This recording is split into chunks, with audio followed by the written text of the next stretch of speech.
भगवान महादेव के 11 अनमोल वचन जो आपका जीवन बदल देगा। अतीत का प्रभाव जब तक मस्तिष्क पर छाया रहता है, नष्ट का कारण ही बनता है, जिसका एकमात्र समाधान यही है कि शीघ्र से अतिशीघ्र अतीत से उभरकर वर्तमान को स्वीकारना होता है। अशांत मन चिंता को जन्म देता है और चिंता मन को और अशांत करती है, जिससे निराशा ही उत्पन्न होती है और निराश मन असफलता का कारण बनता है। आत्मविश्वास अच्छा होता है, लेकिन जब वही आत्मविश्वास व्यक्ति के अहंकार में परिवर्तित हो जाता है, तो वही आत्मविश्वास व्यक्ति को निर्बल बना देता है। प्रत्येक यात्रा, वह बड़ी हो या छोटी, अवश्य ही कोई ना कोई फल देती ही है।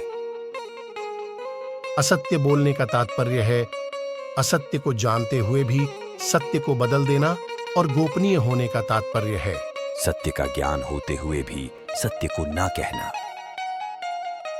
ज्ञान को अपने तक सीमित रखना ज्ञान का अपमान है, और ज्ञान का अपमान केवल अहंकारी ही कर सकता है।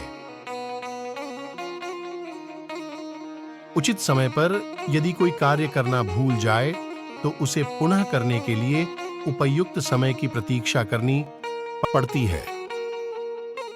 जिस प्रकार सुख की अनुभूति के लिए दुख का आभास अनिवार्य है, उसी प्रकार साहस की अनुभूति के लिए भय का सामना भी अनिवार्य है। इस संसार में दायित्व के पूर्ति के मार्ग पर ऐसी कई परिस्थितियां उत्पन्न हो जाती हैं, जहां व्यक्ति के मन में पाने की प्रसन्नता से अधिक कुछ खोने का दुख, उसकी ग्लानि उत्पन्न हो जाती है। जो सदैव अपनी आत्मरक्षा हेतु चिंतित रहते हैं, जिनके प्रत्येक कर्म के पीछे सर्वोच्च पद को प्राप्त करने की प्रतिष्ठा की मंशा हो, वो किसी और की रक्षा करने योग्य हो ही नहीं सकता। एक महासागर में एक छोटी सी नौका तब तक नहीं डूब सकती जब तक महासागर का जल उसमें भर नहीं जाता। उसी प्रकार हमारे बाहर कितना ही दोष क्यों ना हो, हम नकारात्मक सोच वाले व्यक्तियों से घिरे ही क्यों ना हो, जब तक हम उनके दोष, उनकी नकारात्मकता को अपने भीतर प्रवेश नहीं करने देते, तब तक हमें कोई भी डूबा नहीं सकता।